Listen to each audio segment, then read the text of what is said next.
My name is Lonnie Stern, and with me today is my co-host Jocelyn Oakes.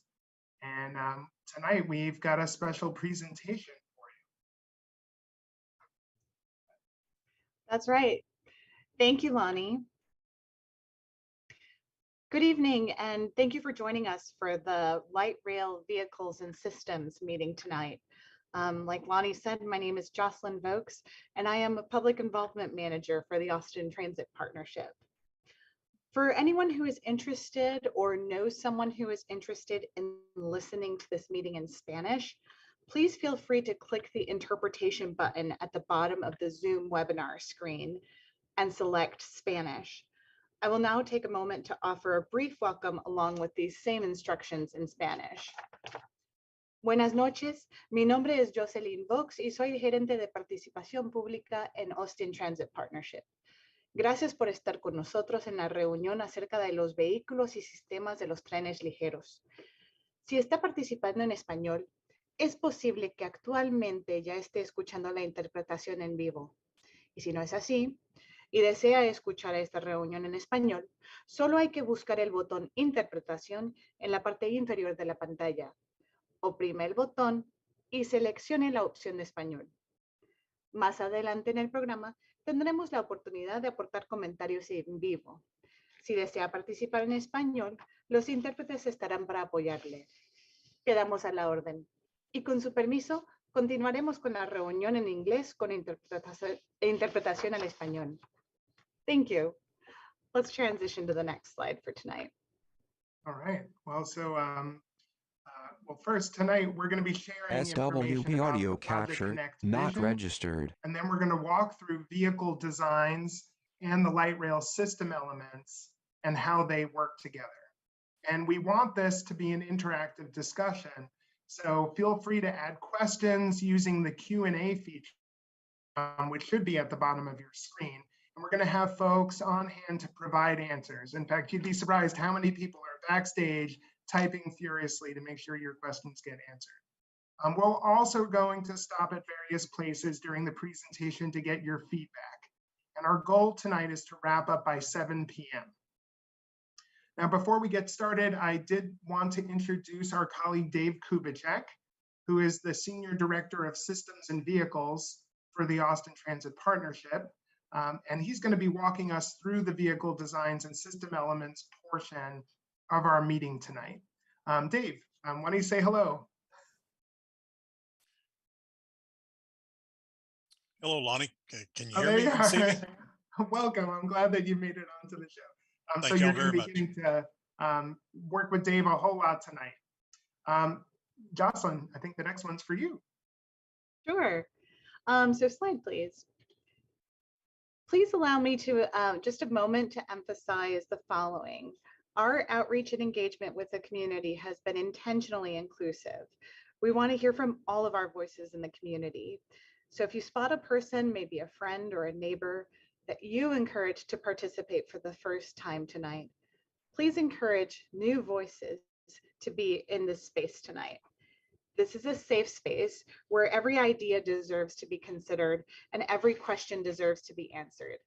Now, that said, we will try to get to all of your questions tonight, but if we can't, know that we will use the issues you've raised in tonight's to inform topics for future meetings. SWB audio capture not registered. Ready to answer your questions in the background. So I think we'll just begin with a brief overview of Project Connect before we dive into the details of light rail vehicles and systems. Slide, please. So in 2019, Austin City Council approved the Strategic Mobility Plan, which aims to keep the number of cars constant while growing our population by an additional 2 million people. So our study from 2019 showed that at the time, which of course is pre-pandemic, only 24% of people were walking, biking, or carpooling, or teleworking, or taking public transportation to work. And this study showed that 74% of people were driving to work in a car alone. Through this plan approved by the Austin City Council, the goal is to grow with the city by designing a variety of modes of transportation. And so as our population grows, we should have enough transportation options in place by the year 2039, where we have 50% of the people choosing a different form of transportation mode. And yes, being realistic in this plan, we would still plan for about 50% of the Austin population to drive to work. But the idea is to have a variety of transportation modes put in place to support the population growth, sufficient enough to alleviate traffic and keep our city moving. Slide, please. Project Connect is a program of multiple interconnected projects, including a new light rail system, which are the orange and the blue lines, an expanded regional rail system, the red and the green lines, a subway downtown and in the center of the network, an expanded bus system with new metro rapid routes, and SWB audio capture, not a registered. transition to a zero emissions fleet, and $300 million in anti-displacement funds to support mostly local business owners. Next slide, please. So here we have just a conceptual rendering of light rail that's integrated with traffic. And this is an example that shows a conceptual vehicle, and which is part of what we're here to talk about today, running on what's called a dedicated guideway, which is its own lane, but still integrated with traffic along the street.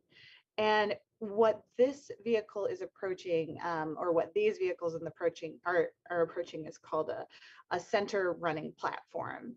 But as you can see, our vehicles will run alongside traffic and along pedestrian and bicycle shared use paths.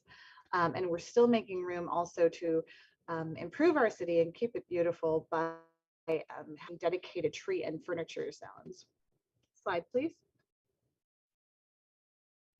So please keep in mind that as we approach the design for our system, our highest priority is creating a high quality experience for users of all ages and all abilities. This is exactly how we evaluate our project designs and systems functionality. Slide, please. So here's a closer look at the rail interconnectivity that will be implemented as a part of Project Connect. The vehicles and systems that we'll be exploring in just a little while are specific to the light rail system. And in this map, it's the light rail system is incorporated as the blue and orange lines on this map. On the next slide. SWB audio capture, not registered. Of all of this rolling out throughout Austin. So we've completed 15% of design, and we've entered into the project development phase for the Federal Transit Administration. In summer of 2022, we will have a draft of the environmental impact statement and our proposed 30% design. Now, by winter of 2022-2023, we aim to have our final environmental impact statement with a record of decision from the Federal Transit Administration. Slide, please. So, as many of you, if you're on this meeting, you've probably been keeping up with the advancement of this program for all of Austin. And as you've been keeping up with the project, you may have heard that recently our costs have grown since our original estimates. So let me put that into a little bit of context for you. So our original cost estimates were based on only a 5% design. As I mentioned, we moved into 15% design and are quickly approaching 30% design. At the time when we did a 5% design, we compared peer transit data to inform how to best estimate the cost for this. And since then, like everything around us, costs have increased significantly, in some cases up to 70 and 80% due to the following drivers: real estate and right-of-way. With the Austin real estate market, we all know that skyrocketed. inflation, which is affecting us all. And in our project, it affects labor and supply chain the most significantly. Changes in the program scope. As a result of these meetings where we have community input, we have made changes such as increasing the tunnel length from just a mile and a SWB half audio to 4 captured, miles. not registered. And 30% cost estimates are planned to be released this summer. Now, what are we going to do in order to make up for this cost is that we're going to implement project phasing so that we can use the funding sources that are available and keep within those. And at this time, we do not anticipate that taxes will be increased to implement the program. So without further ado, I'd like to invite my colleague, Dave Kubicek, to take us through our light rail vehicles and systems. Dave, take it away. Okay. Thank you, Jocelyn. Can you hear me okay? I can. Awesome. Awesome. Again, thank you for having us. And we're very excited to be here and discuss some of the exciting things that we're working on Project Connect as it relates to the light rail system. One of the things before we really, start this journey, I just, would just like to let everybody know as we start talking about the vehicle, we're basically just looking at a lot of different technology, a lot of different options here in the United States, but also abroad. We're definitely looking to bring something here to the Austin region that fits its customers and its needs and its mobility, requirements throughout the region. So if we could advance the slide, please. Some areas. This vehicle here is one of the concepts that we have that we're really targeting in our focus on our efforts. Naturally, accessibility, is just key for all phases of the service. The rail car is included, in that review. Mobility of it, the safety of it is just paramount. Mixed operations from a standpoint that, this is going to be going through grade crossings. It's going to be going through intersections.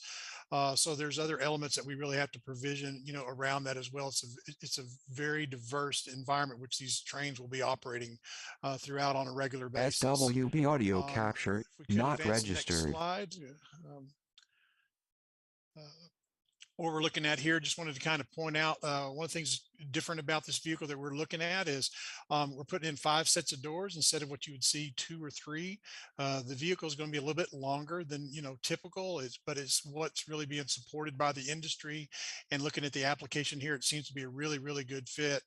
We've got some not only just normal service environments that we'll be working through, but also around special events and just providing customers other options for strollers or luggage or anything else. Sometimes those are moving a little bit slower, so this way it'll have more options for coming on board or departing. If we could advance to the next slide. Okay, another thing we'll hear will be around the customer information. We'll talk a little bit more about that when we get into some of the interior views of this.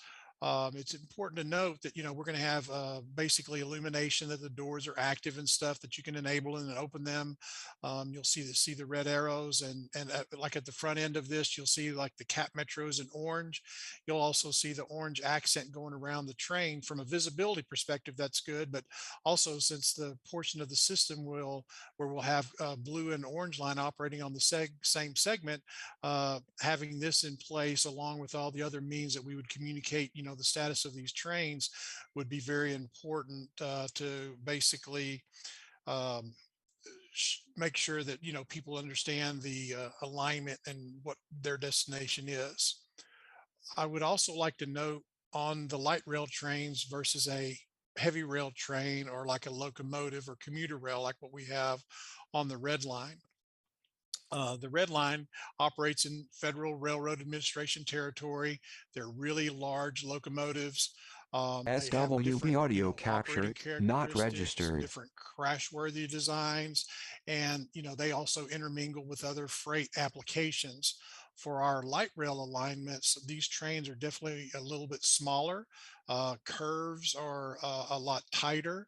So commingling of this equipment, in practice is generally not supported. So these cars are definitely for our environment will be very specific to the light rail settings that we'll be operating these on. If we could advance the slide, please.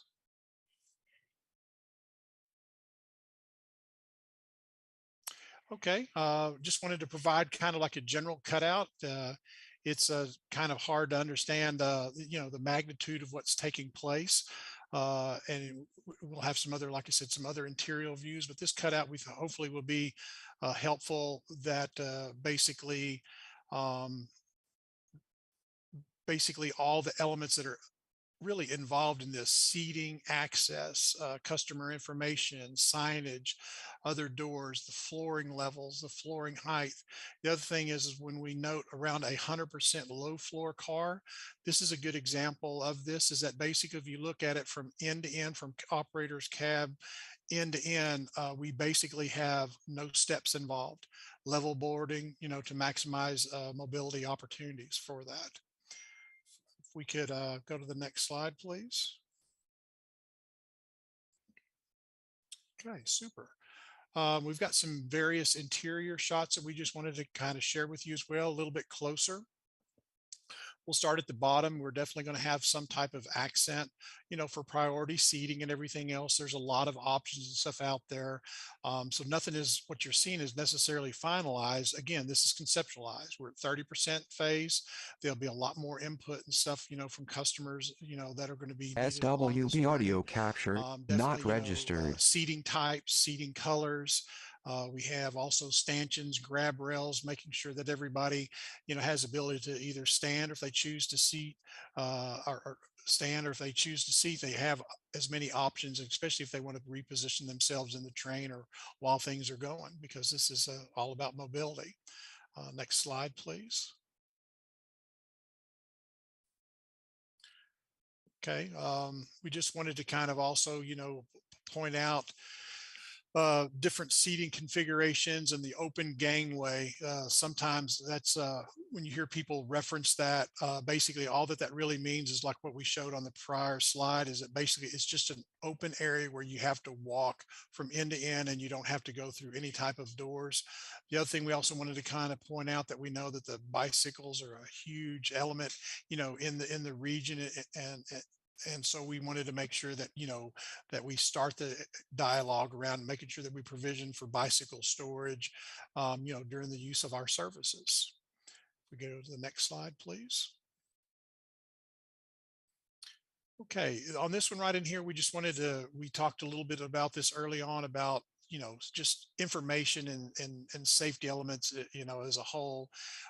Inside the train as well, you'll have like basically intercom systems where in case of emergency, an individual needed to communicate with the operator of the train.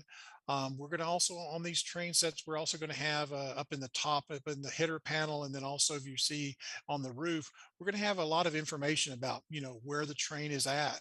What, again, the color of the alignment, moving it, giving people basically as much information that they can as they're utilizing, our services. So you really have a good sense of not only when you're using the light rail system, but if you're doing any other part of the connections or SWB audio really helps you capture, familiarize not with what's taking registered. place. So that ability to move from one area to the next or to another portion of the rail car is going to be very, very key for us in making sure that we communicate, to all of our customers that are out there. So I think next slide, please. Another area that would really like to focus on here as well is, it's not, as we undertake this, it's not just us sitting around thinking that we've got everything perfected, or, we can just do whatever we want. There's a lot of regulatory requirements and such that's involved in this. And we have a lot of oversight and stuff throughout the process and the design and such. So the Accessibility Act is something that's definitely at the forefront. It's actually influenced a lot of the things that you've seen are already being pre-provisioned, even in our rendering as an early state safety and oversight. And actually, there's a lot of stuff around just, mobility of assets that we have to work with, especially since we're going to be operating underground, going out to the airport and everything else. These cars will be evaluated from their safety, also not only just for their unit itself, but also potentially in different settings and such, which this equipment will be operating through. Buy America is also a huge one. There's a large content, not only for just, the assembly of these things, but also for the overall construction. So that we have to be very diligent in the selection selection of our contractors and vendors to make sure that they're here in the United States and we meet that content, and those requirements. And it's just part of the process that we work through. The other thing is just to kind of give you a general flavor of some of the rules and regulations that we follow from the American Public Transportation Association. We have welding requirements, definitely electrical engineering requirements. So with that, we use this collectively as we're putting this car, modeling it, SWB audio planning these captured, things out, not along registered. with we're just receiving, input from the public as a whole. Next slide, please. Okay. Did somebody say Mentimeter? Thanks, the Dan. fun part of the show. As promised, for those who are watching along, we have multiple places where we want to pause and ask some questions. We've just seen the physical vehicles and the general items that we plan to include, and we have some questions to follow up with. So if you are watching in Zoom, you can probably just use your phone and take a picture of that QR code and join us on Menti. You can also go to menti.com and enter the code 5417-8407 and join us for Mentimeter. Now, for those of you who are not in Zoom, maybe you're watching us on YouTube or LinkedIn or Facebook or Twitter, we see you and you can participate in Mentimeter too. That's the value of having this outside of Zoom. So again, point your phone at your tablet, join us at menti.com, and again, enter the code 5417-8407 so that you can participate tonight in our questions. Now, before we switch over to Jocelyn also making this announcement in Spanish, just want to point out that there are about 55 of you in the audience tonight. So we're hoping to get about half of you on Mentimeter. So we're going to keep talking until that happens. But Jocelyn, for our Spanish listeners, could you help them join us in this conversation tonight? Yes. So what's interesting is if you're in Zoom, you're receiving the live interpretation in Spanish, like we announced at the top of the show. But if anybody is watching us SWB audio capture, not registered. Facebook, for example, they can still participate in Spanish, which is why I go ahead and give this introduction to joining us in Spanish. Entonces, si nos están acompañando por las redes sociales, por ejemplo, por Facebook o Twitter o lo que sea, pueden participar en esta porción. No hemos olvidado de ustedes. Pueden usar su teléfono y usar el código QR para poder darnos su información y su opinión en vivo, o nos pueden acompañar en www.menti.com y con el código 54178407 van a poder participar también en español. Entonces, yo voy a estar para servirles, para proveer este tipo de la traducción para todas las personas que nos acompañan, ya sea en vivo aquí en Zoom o en las redes sociales. We've hit 26, Lonnie, what do you think? All right, we did it. Thanks, we're real close. So I'm glad that you're joining us. And let's take it to the first question, Becca. All right, so we'll start with storage. We mentioned it in passing, but when we say storage, what kind of storage are we thinking about? What storage type is most important to you? We could be thinking about luggage, bikes, bags and groceries, strollers, or maybe you think, why waste this space with storage? I want more seating in this vehicle. So if you'll take a moment, let us know where these things rank for you. That will help us right-size these vehicles. Entonces, lo que estamos pidiendo aquí es el tipo de almacenamiento que quieren ver en los trenes. ¿Qué tipo de almacenamiento es más importante para usted? ¿Ustedes valoran el almacenamiento para el equipaje o para las maletas? La segunda opción SWB audio capture, la tercera not opción, a lo mejor registered. les gusta ir de compras, ya sea a los centros comerciales o al supermercado, right? We can go shopping at the mall or grocery shopping. La cuarta opción son el almacenamiento para las carriolas, si tienen hijos, como yo, que todavía necesitan las carriolas. Y la última opción es quizás no quieren nada de almacenamiento, que quieren más asientos. Queremos saber lo que es más importante para ustedes. Yeah, and it's exciting to see the changes that are happening here. And again, we could guess, but we'd much rather speak to our community and find out what the needs are. So thanks for weighing in here. And it looks like we're doing great. We've got 40 people on now giving us feedback. So thank you for participating. And Dave, you called it. I mean, at the beginning, you said we're planning for bike storage, and look what's ahead of the pack. We appreciate right, that. I was just going to say, we just appreciate the support and the input from everybody. It's very, very valuable, especially real time. That's cool. Well, let's go to the next question. I think we've got 2 or 3 for this section, right? What technology? Let's see, what technology would you like to see on the train? We could have USB outlets, the traditional 120 volt outlet, the 2 or the 3-prong electrical outlet. We could have Wi-Fi, or we could have communal charging stations with different plug types, kind of like, if you're waiting for a plane, you might have to go to that standing desk and plug in. And so we wanted to get a sense of what would work best for you and what your actual day-to-day needs are so that we can plan around it. Aquí en esta pregunta queremos saber de ustedes cuál es la tecnología que ustedes van a valorar en los trenes, ya sea si todos SWB necesitamos audio las conexiones capture, de USB not para nuestros registered. teléfonos, nuestras tabletas, o las conexiones de los enchufes generales, ya sea que nomás tengan los dos enchufes de 120 voltaje, o si quieren conexión al internet por medio de Wi-Fi, o si quieren estaciones para cargar una variedad de cosas. Pueden ser una mezcla de para las tabletas, USB, USB-C. ¿Qué es lo que prefieren ver en los trenes?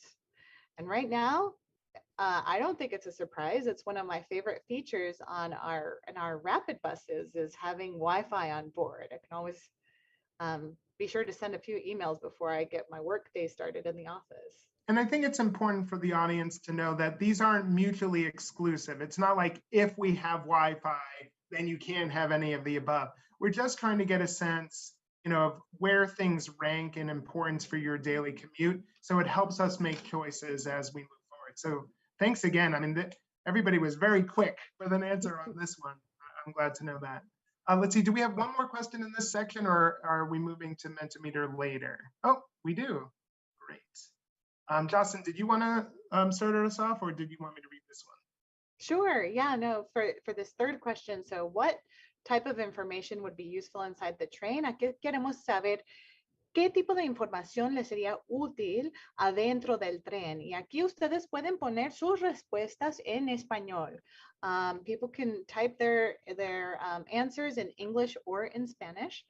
I love this option, Jocelyn, where it's not just here, pick from one of our choices. We want to hear from you what comes to mind when you think what information is useful, because if you leave it to transit planners, we're going to give you transit information. We'll give you SWB audio capture, not registered. And so we'd love to hear the things that maybe are a part of our blind spots, and you can help us be better as a system.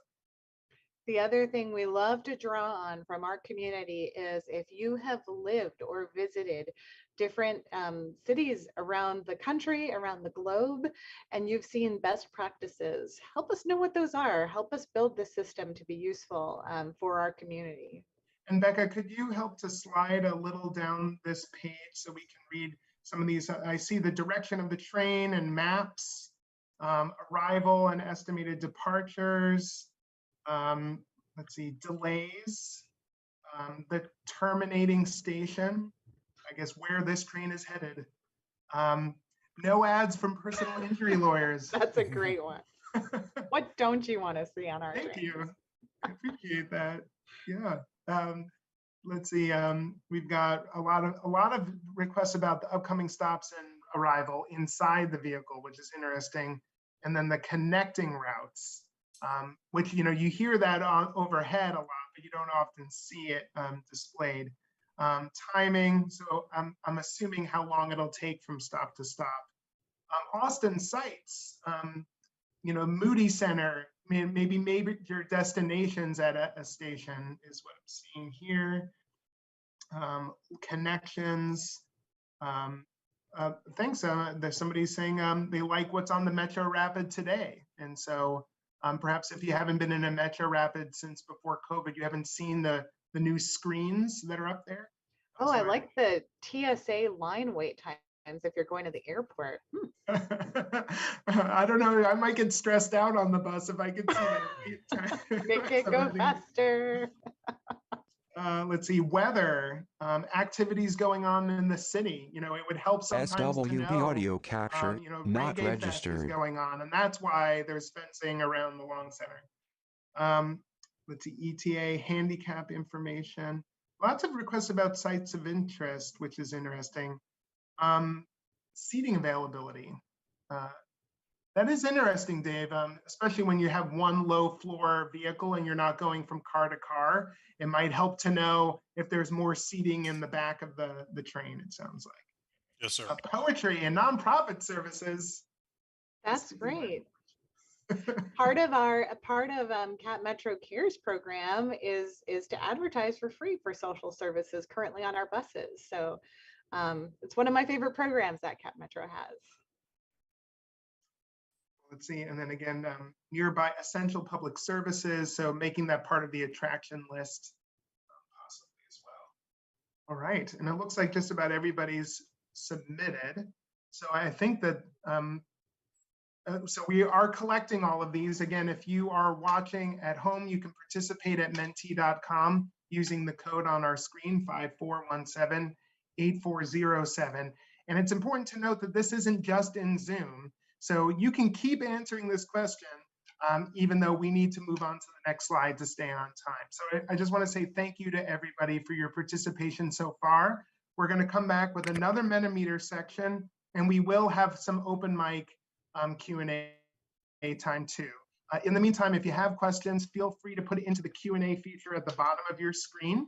And with no further ado, I want to turn this back over to Dave to walk us through the system technology and elements, as well as just the vehicles. Super. Thank you, Lonnie. Can you hear me okay? Yes, loud and clear. Sound good to me. Good deal, good deal. All right, now we get SWB audio to capture, some more not complexity of registered. the overall system as a whole. And if we could advance to the next slide, please. One of the things we just wanted to bring up here already is that the Austin region is already busy. It's already very complex. So, one of the things that we look at approaching this is how do we integrate with all of the existing amenities and services and stuff that are already out there and proven, and then also how do we add value to the overall experience. So this one, from a planning perspective and looking at things, from afar, we noted the airport before, and you see in the middle of this tower, it's all about communications for us. It's about, status of equipment, status of, our services, status for our employees, but there's also major stakeholders in the region, like the fire department, the EMS. You've got the city of Austin, who's got their own, elements that will be communicating around traffic signals and everything else throughout. You've got existing services like the buses and the trains. I would also just like to kind of call out at the very top right, like technology devices, and we'll kind of talk about it a little bit more. There's so much mobility that's out there, not only with person, moving and using services, but it's also your phone or your iPad or your computer, and that's becoming more and more prominent as a society. So how do we adapt, and how do we integrate that as much as possible, knowing that technology is changing so much, but it's just a way that, that we are starting to live our lives more and more. So if we could advance to the next slide here, please. Like a day in our system, we kind of view that, regardless of the service type, the light rail trains could be your only journey, but we also could, you could be connecting with the bus, could be with Uber, throughout. So one of the things as we go through this outreach and everything else, it's these touch points SWB along the audio way. capture, Where are you not at? Are you registered. 5 minutes away from a train station, or are you having to drive in and you're parking remote, and so you're commuting in another 25 or 30 minutes. We want to make sure that those services are available and reliable, upon your arrival here. There's a lot of amenities that we can look at stations, to give you information. And so this is kind of transitioning out of the train itself proper, but making sure that that handshake is very clear and very crisp, from service type to service type. And as you just, as you navigate things around, coming full circle to completing your day and everything else, there's just a lot of touch points. So it's kind of like it could be a single ride and a single pass, or it could be an all-day event where you're on and off the system, 2 or 3 times, conduct your business and stuff, throughout. So we just wanted to kind of stress that with some of the stuff that we're looking at, some of the things that we're questioning. And again, part of this larger regional stake that's taking place in the greater Austin region, we just have to be sensitive to that. And way I talk with my staff is we're just adding more complexity and more options, and it's our job to do a very good job in making sure that these are very resilient and very stable services. Next slide, please.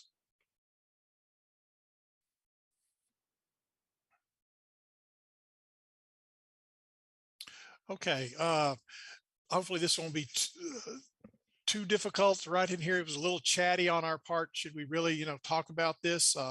I just wanted to kind of set the stage on this is the level of detail of what we're working. So what you have here is you've got a map that's got about 3 different layers on it.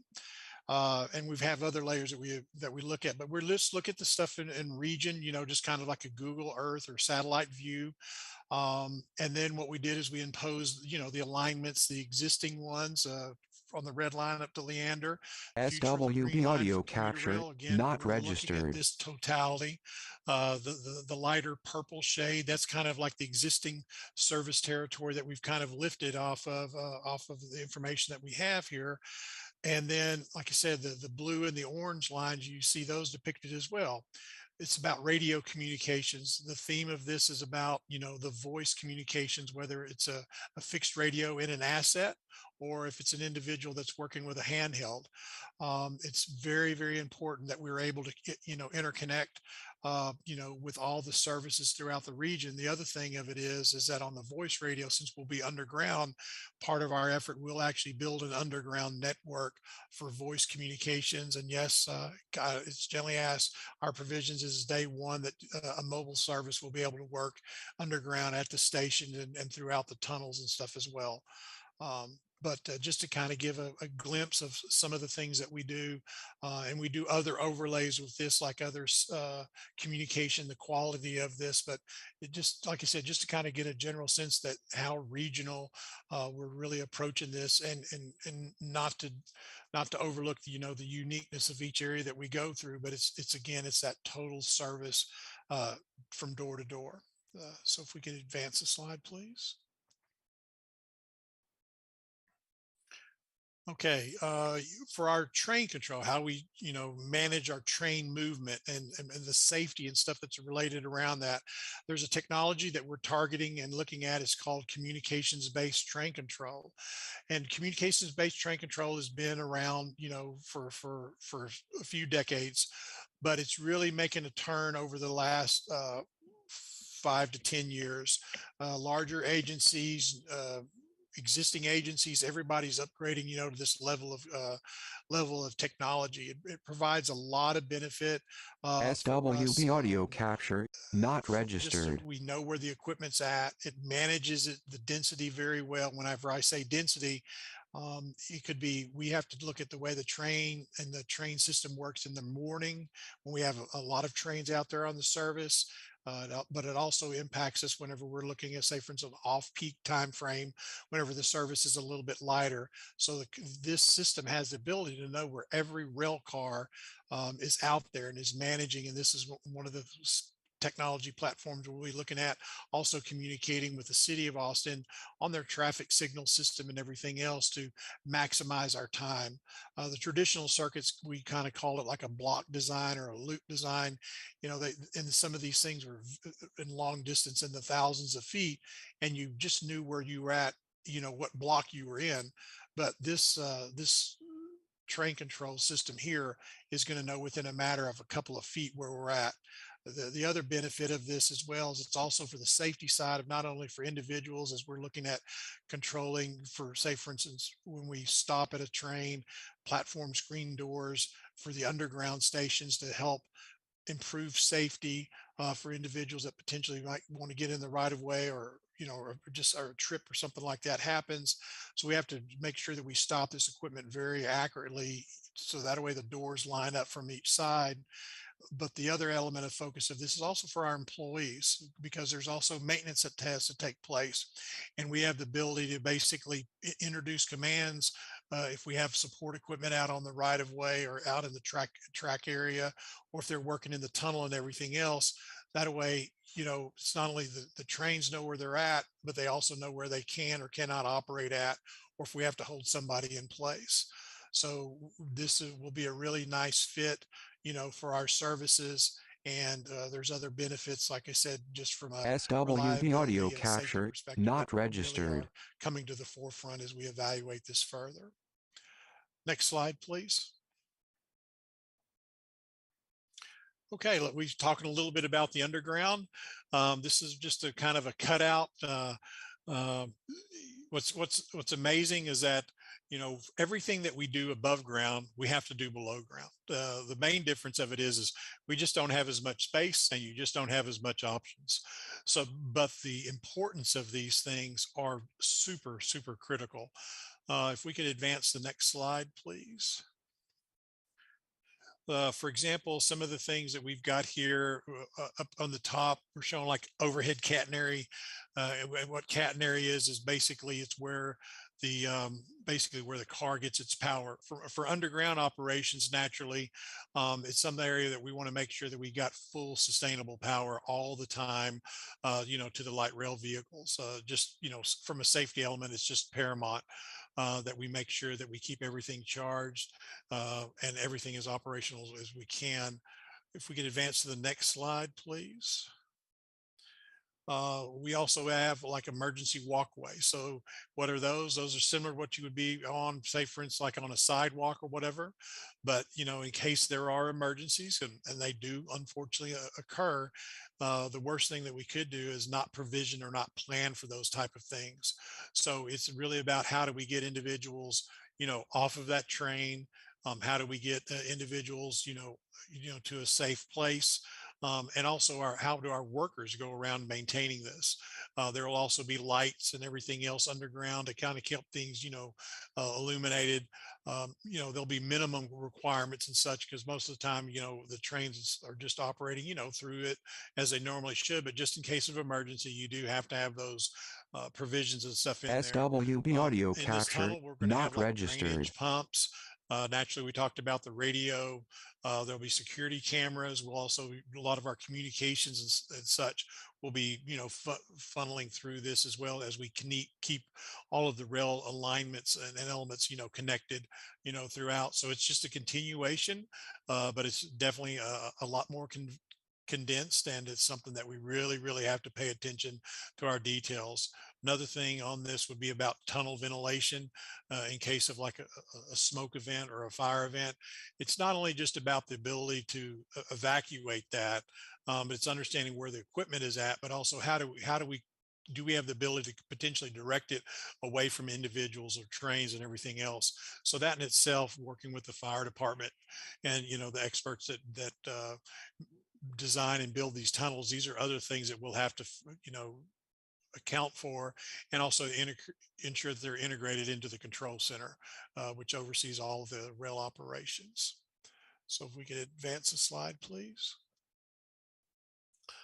Okay, we get a lot of questions around traction power substations. One of the things that this will be out there on our system, a traction power substation, not only does it provide power, to move the train to go back and forth, but it's also a means of us where we also provide our light rail system power to run lighting, our passenger emergency intercoms on the platform, ticket vending machines, even to run landscaping, elevators. So from a systems perspective, it's just not one box doing one thing. I know this depiction here is a little bit busy, but we just wanted to kind of give people a good idea of, what's involved in these traction power substations. It's got large gear, something that we work very closely with Austin SWB Energy audio or the other captured, not utility providers registered. to make sure that we get the right power, we get the right voltage ratings and stuff that we need. We're able to address it. We're able to distribute it, throughout. And these presentations, working with major contractors, suppliers, have been received very well. We just felt like it was very, very important to share this with the community as well at these meetings, so that way you kind of get a full grasp of what's taking place from top to bottom. Also, in their area of communications-based train control, the traction power will be a means of basically us making sure that we have power afforded to that. It also goes to crossing gates, and there'll be some pedestrian crossings and stuff that's out there. And also, we also charge up, like we have backup batteries for like underground stations, or maybe some customer amenities and stuff at other stations and such. So these units also are basically, making sure that the batteries and stuff are charged in case of emergency. So it is a large structure, but if we could advance, there are some options to make them a little bit more integrated with their settings and surroundings.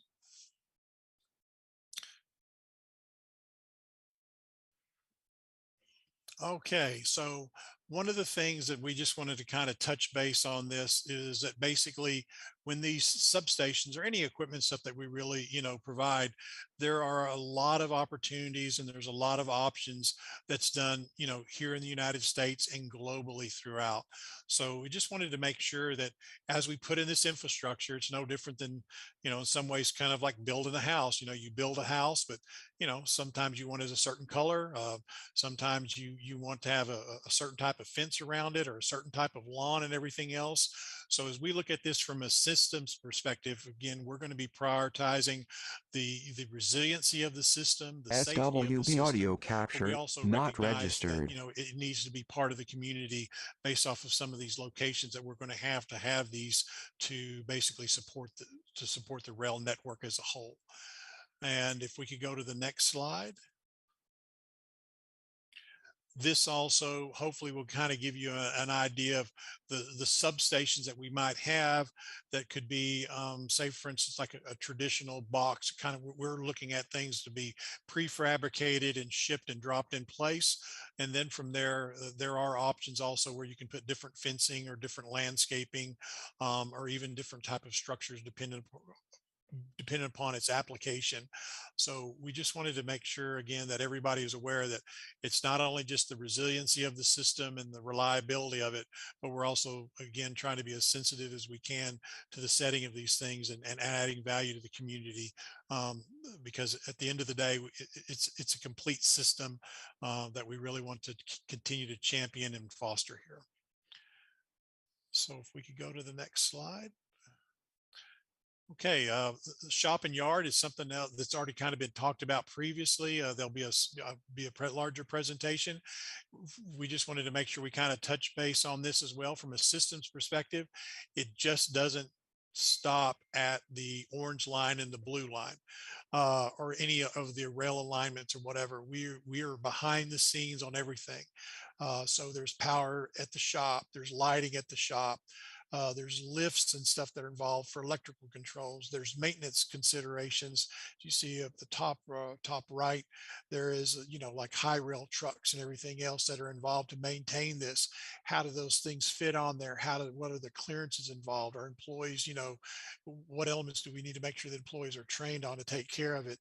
And the shop and yards, is a big complex, but it's what keeps not only the trains and SWB such audio going, but it's captured, also not where, registered. our other maintenance staff for signals and communications and track work, they're all dispatched out of to make sure that we provide, very reliable service here. If we could go to the next slide, please. Another thing of great importance naturally is how do you tie all of this stuff together? You know, in the earlier slide deck, we showed a very complex or complicated picture with a radio tower that had all these communication centers and all these other major stakeholders. The top picture is an existing red line control center that that's in existence, you know, today. It's a, you know, it's a good system. It fits and it works. Light rail with all the underground elements that we have, the underground elements, the other interface points, stuff that we're working with.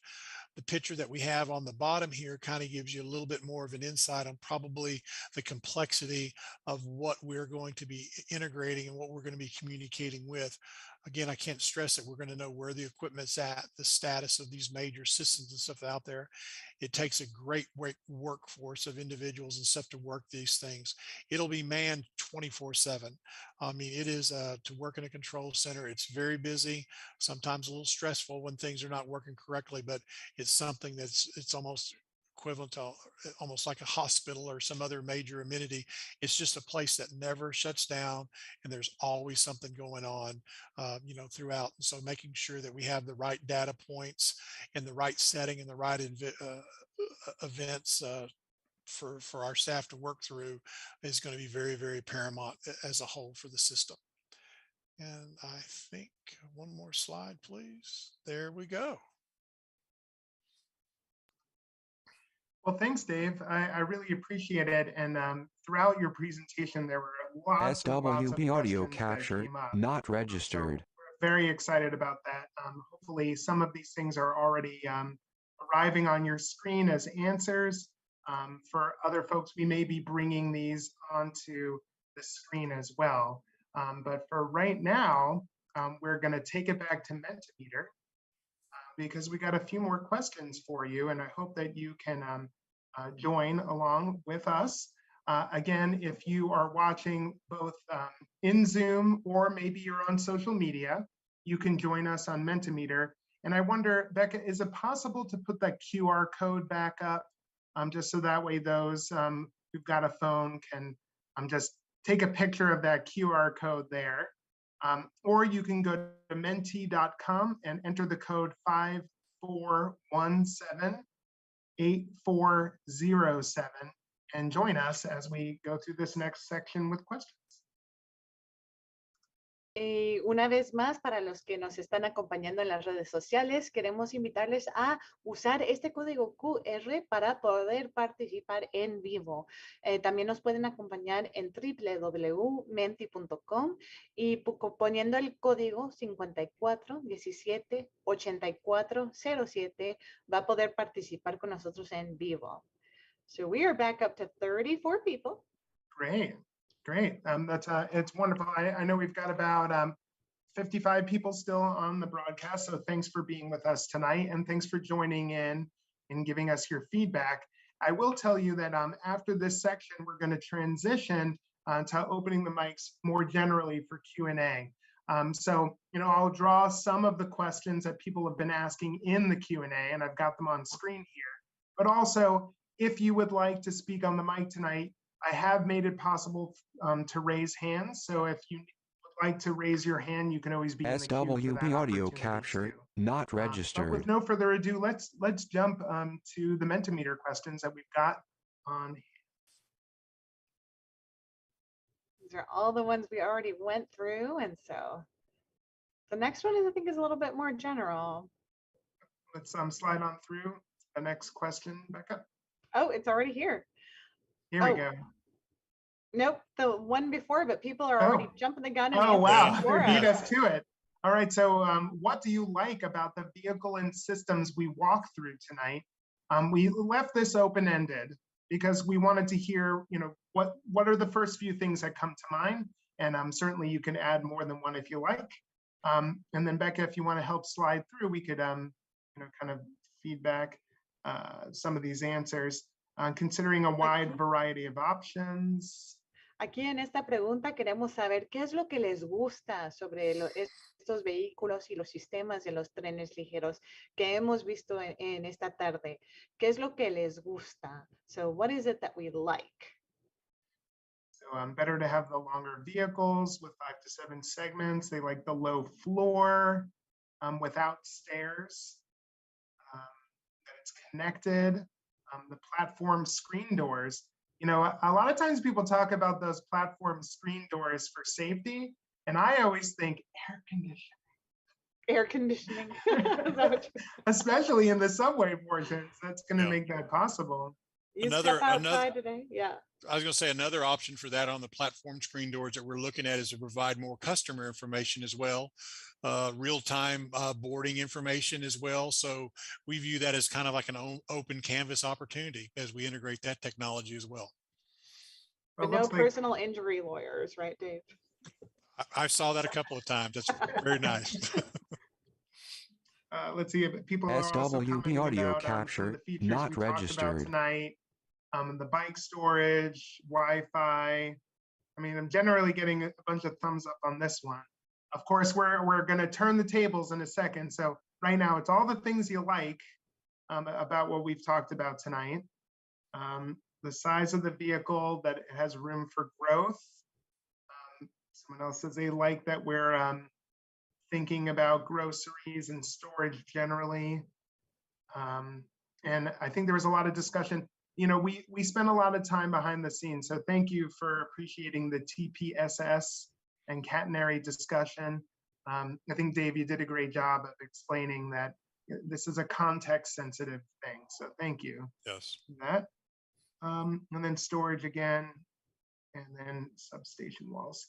All right, so we've got about 18 here. Certainly, I want to leave some time if people want to share additional feedback.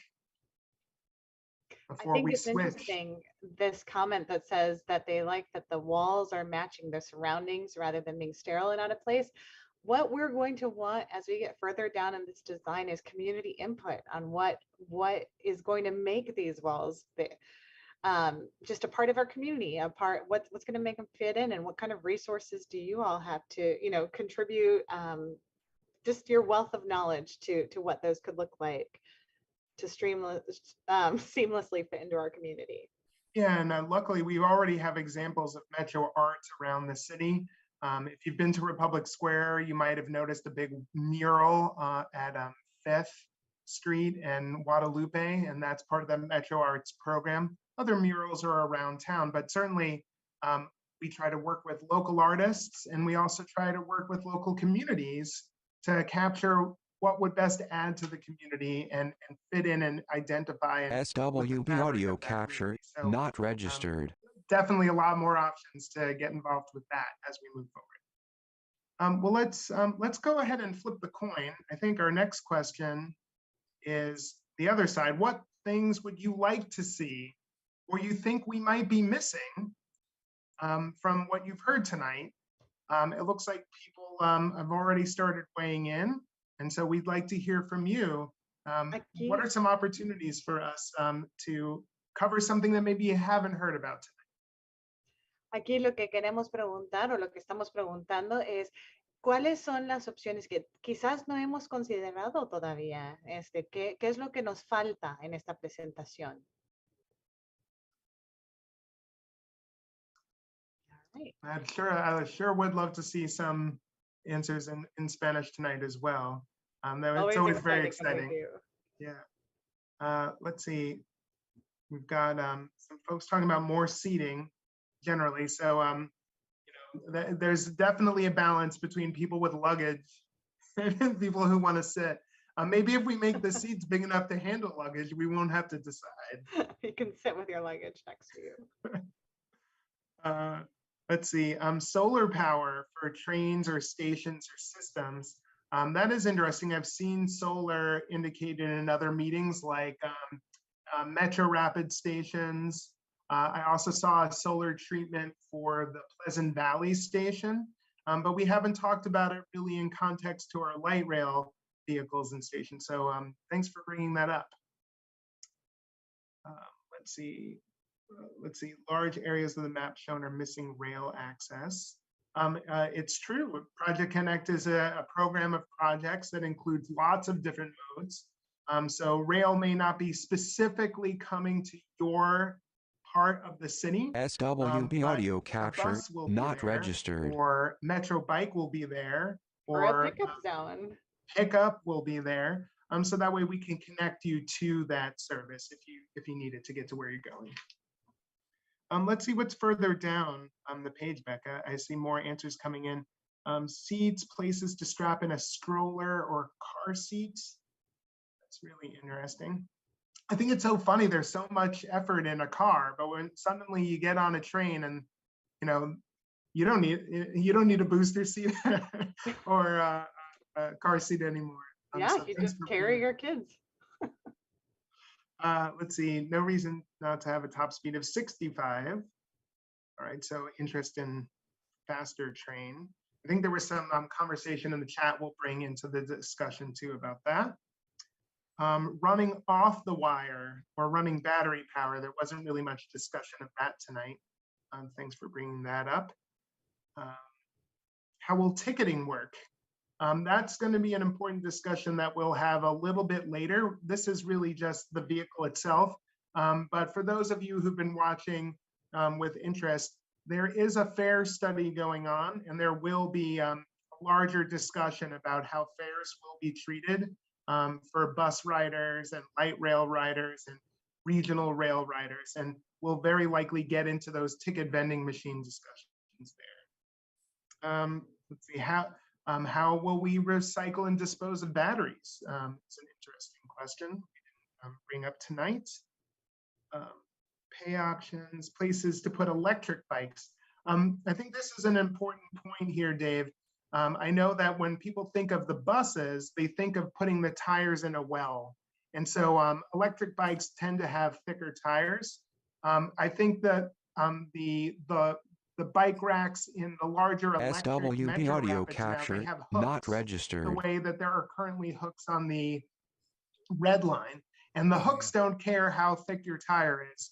There's a way to get it in there. And I think that we're looking at to a same system in place. I'm not sure, Dave, if you would confirm that or if it's still something being looked at. It's definitely something that's being evaluated, Lonnie. I mean, like I said, we're just at the beginning of this journey. The main thing, the instructions to our staff and our team is just provision it. Make sure that we're thinking about it, the amenities and stuff that need to be there, because in that way, when we've got a very sound base to work through, it just helps us with our overall design, and especially with sessions like this, getting feedback, back and forth on that. So, but it definitely is on the table, something that we're evaluating.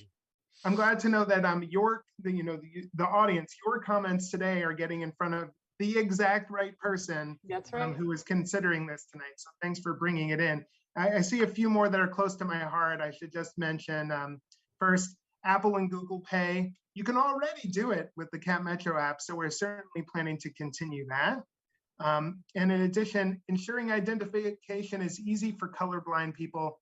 You're listening to one right now. So I can promise you that there's at least one person on the inside looking at whether colorblind folks can read these signs and maps. And I think there was a little conversation, a side conversation about, well, do the vehicles have to be blue?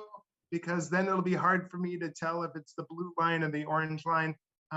Believe me, I see your point, and I promise I will keep bringing colorblindness into the conversation for years to come. He already does. We can vouch for that. Well, let's see. Thank you so much for providing your feedback here. I did want to take some time to bring some of the questions you've asked in the Q&A into the room tonight. So are there any more Mentimeter questions? SWB audio capture, not That's registered. it for tonight. Great. Well, so, several of you have been asking questions in the Q&A. And again, you are welcome to speak on mic. We can allow you to speak if you would like to ask a question live. The way to do that would be to raise your hand, and we've currently made it possible for you to raise your hand. And as I see that happen, we can have you live on the air. But in the meantime, I did want to bring some of these questions that were in the chat into the room tonight. So Dave, is there anybody else that you wanted to have on screen to walk through any answers, or can you handle anything that I'm going to send your way? I would say I probably can handle most of them, but I might call upon Raul, if needed. So I know he's handy.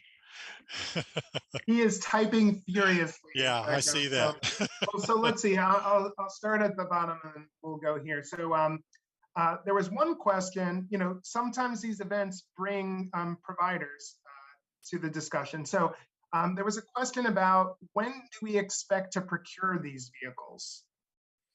At this phase of the project in the program, we're going through, a risk assessment and overall evaluation around the 30% design. So I can't commit to like a solid time frame, but sometime in 2023 is whenever we're right now, based off the forecast and schedule, to see whenever the rolling stock will be advertised to the public, for solicitation process.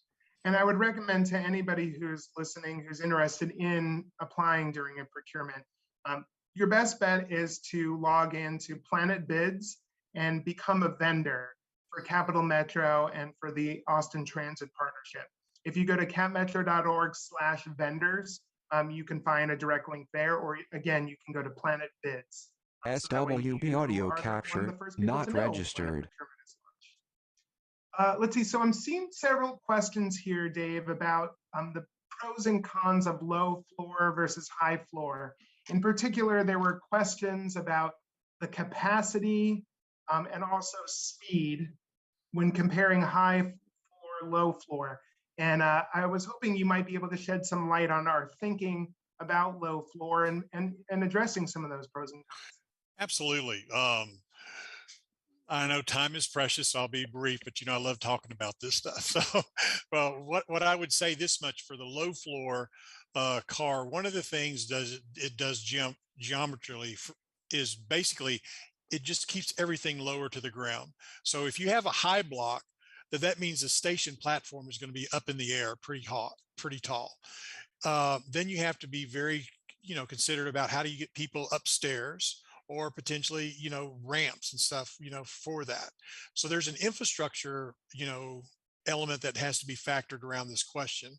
For the low floor, 100% low floor car, we're looking at a speed of really 55 miles an hour. I saw something that was posted at 65, but realistically, we're looking at 55 miles an hour, and there'll only be certain locations and stuff where that's even, attainable. But the advantage of the low floor also is that if you notice that we really won't have any equipment underneath the rail car, everything will be on the roof. That's propulsion, that's, air conditioning, battery storage for off-wire operations. So from a space perspective, other than just maybe the wheels and trucks and the basic amenities of that car, everything else is above the roof line, which the passengers won't see. And the other thing that it also says from a noise factor, SWB audio capture, not registered. And a shroud, the way that we've got the geometry going around it, that'll also kind of keep stuff up in the air versus a high block system. A lot of times you're seeing stuff that's exposed. Or there's sometimes you'll have components and such that don't need to be in an area that's of confined space, I would say. But those are some initial pros and cons of low floor from a rolling stock and infrastructure. Thanks, Dave. And Becca, if you're watching, could you pull the slides down just so that way, since we're in Q&A, it'll be easier to see folks on the screen, and those watching can adjust their screen as needed. Let's see, I've got a question here. This is about safety in the tunnel. The question is, what happens if a car gets stuck? Let's see, it says, if a car gets stuck on, above, or in the tunnel? And I'm assuming you're talking about the rail car getting stuck in there. What plan do we have in place for that? Well, again, it'll really, if a train stops, say for instance in a tunnel, it's not at a station, that's for us is naturally not a desired event. That makes us very nervous as well.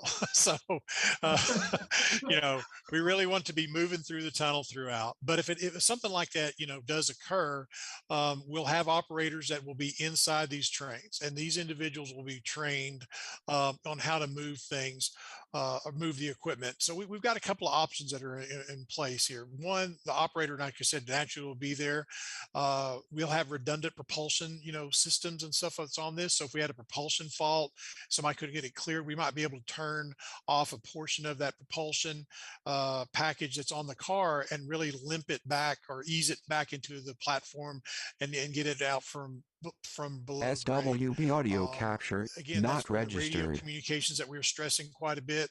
Also the technology, one of the things that we're looking at is for this rail car, going back to our control center, basically we'll have individuals from a maintenance staff perspective that'll actually be able to see into the rail car real time to kind of say, okay, this is the technical issues that we have. And so it's basically just stacking of resources. It's a stacking of the level of the operations and the maintenance staff working together to get this equipment, advanced. We kind of view this as worst case. We do have the option also to bring another train in and they couple into it, because what we depicted, what we showed here this evening is a single unit based off the platform length designs that we're working with, that actually we can put 3 of those units together to make the complete consist, which is about 400 feet. So we do have an option to move, train to train, where basically another train could couple into this and then, get it back to a place where we could exit, customers at a station throughout. But those are some different scenarios that we would work up and talk through. And then again, we talked a little bit about the underground. The last thing that we really want to do is have anybody have to exit, underground or anything else like that. But like I said, it's how do we, the individuals have to be trained that are helping to assist, with the passengers and stuff underground, and then make sure that we can get individuals to a place of refuge as soon as and as safely as possible. Yeah, it looks like you still have, the tunnel still has plans in place for an emergency access if needed. Yeah. And the other side, just to stress again, it's not only those events, but it's also our maintenance staff and operations staff that'll be through there on a regular basis, maintaining the system. So it's a dual purpose, and it helps with the familiarization in case events and stuff do occur. Well, so Dave, it looks like, again, a lot of the people who are watching tonight, they're really doing deep cuts. They are focused on the SWB technology, audio and they've looked capture, at other not cities and other registered. systems, which, certainly you've done as well. Yes. This one question is asking about a system in Bordeaux, and they have a light rail vehicle that's using a third rail with no catenary wires. Yeah. And apparently it's safe to touch. And he says, I think the system is called APS ground power. He's wondering, have you evaluated this or considered this? Is it something that could still happen? Yeah, I mean, it's definitely still, part of our overall evaluation process. That system, I've been there and have ridden on it. So I would say touch might be used a little bit loosely on that, depending on the stage of that equipment. Yeah. But I would say it's definitely an option, for us that we've been evaluating, look at. The one thing that I would say on our part is that it has a speed limitation due to a safety design, because basically as the rail car passes over it, that's what energizes the segment to keep it powered. So it has a lower operating speed. And so that's one of the things as we look at our evaluation of how fast the system operates from station to station and its application, that we'll have to evaluate, overall collectively. Well, let's see. I'm getting some follow-ups from an earlier question, Dave, which is about the low floor decision. There's comments about 70% low floor, and are we considering that? Before you even go into it, I should mention, there's the obvious equity issue of making it so that this vehicle is accessible for everyone in our community. I know that I've been to other cities where you walk into a train and you immediately are greeted with stairs, like immediately to get in the train. And while I SWB can audio walk, capture, there not have been times that I registered. couldn't walk. and I have relatives who would not be able to walk up those stairs. And so, as a member of the community engagement team, I want to keep those people in mind. But still, the question remains, is there a reason to not consider something like a 70% low floor versus a full low floor? And what is the thinking for the team about that? Okay. Well, we have been looking at the 70%, low floor design. We've looked at some stuff that was 90%. We've looked at a high block, as we, talked about previously.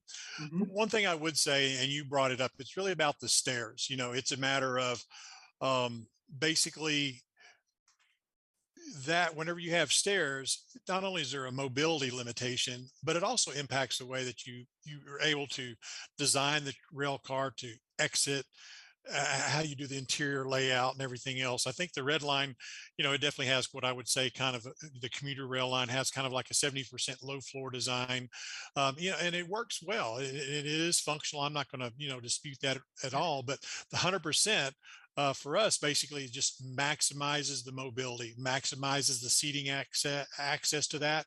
Technically, we've been able to get around, there were some concerns about, speed limitations. Definitely not, it's not a 65-mile-an-hour piece of equipment, but getting up there to the 50, 55, so that way we can maximize the alignments where we do have afforded speed, because speed's very important. The faster we can go, the less equipment that you have to buy and maintain to maintain, certain headways. So that's the general direction that we've been working towards, and what we've been given is to really exhaust all of our options and pros and cons, between those designs. And then, like I said, that's why we've really pushed towards 100% low floor, just seeing just see more benefits, especially to this community. The other thing that I would also like to SWB point audio out, and why we capture, went with not like the 5 registered. doors, it's hard for us to get 5 sets of doors in a set of 70% low floor car. And then you look from a boarding and every, we would have different high blocks. It's just stuff that we really want to stay away from. The other thing that I'd also like to note is this city, it's not just going to be about the AM and PM service. From my perspective and observer, there is a events driven element to this region. A lot of big things happen. So, getting people in and out of that train as quickly and efficiently as possible are some other things that we're factoring as well. Well, thanks for that, Dave. I really appreciate it. And, I think it's important for people to know that we're trying to design the system to be accessible for everybody. And so I appreciate that commitment on your team. Well, let's see. I think, we had one other question here. This one is a perennial favorite. So I don't know if you have total control over the answer for this, Dave, but let's see what happens. Will eating be allowed on the train? I'm happy to say that I do not have input on that, sir. That has to go to the folks that will really be running and managing the system. And, I hate to defer that, but that's where I need to stay at on this topic here. Well, I'll let you know if you're in the audience and you want to eat on the train, that we will be advocating on your behalf internally. I will say that as a regular morning commuter, I do like to have my coffee and my protein bar on the way to work. So I understand the value of that, and we'll certainly bring it in the room, although we don't have any definitive answers for you tonight.